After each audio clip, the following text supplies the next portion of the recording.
On Wednesday, Senator John Kennedy joined his fellow Republicans to blame President Biden and Democrats for rising violent crime.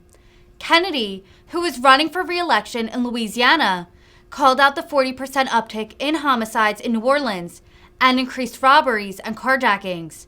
Republicans have made their attacks onto the Defund the Police movement and its ties to far-left groups key to their midterm strategies. Democrats have rejected the attacks, claiming they have attempted to fund the police through spending bills unsupported by the GOP. Kennedy, who holds an over 30-point lead on his Democratic challenger in recent polls, is a sharp critic of reducing funds for law enforcement. Thank you, Senator. I'm not going to quote to you the statistics. You know them. I'll just mention it. In the largest city in my state, New Orleans, homicides are up 40%. Robberies are up. Carjackings have become a huge problem. And that's not just in New Orleans. We have a serious crime problem, for example, in Baton Rouge.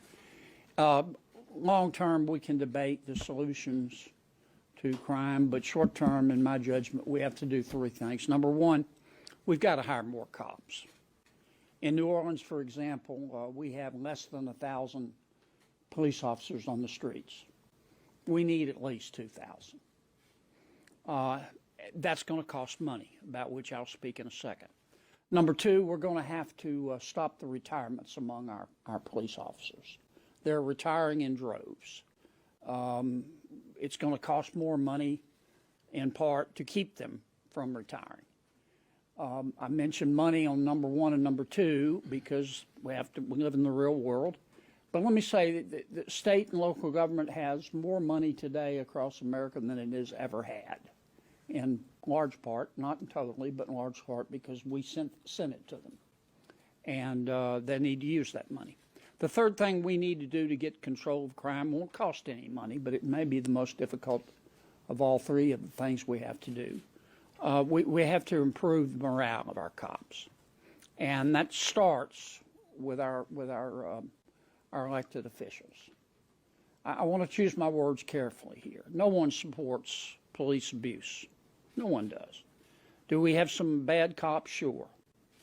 And when a cop intentionally breaks the law himself or herself and hurts somebody else, they should be punished. And in most cases, they are.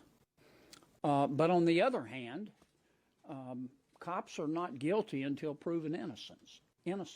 And we have a lot of, as Senator Johnson talked about, we have a lot of public officials that have taken up this mantra of disrespect the police. Not just defund them, but disrespect them. And we've paid a price in terms of morale. We have some elected officials who think cops are now a bigger problem than criminals. We have some elected officials who think that if a cop shoots a criminal, it's always the cop's fault. But if a criminal shoots a cop, it's always the gun's fault. That's the source of bad morale among our police officers. They don't want a free ride. They just want to know that if they have to make a split-second decision in good faith and someone gets hurt, that their government will stand behind them.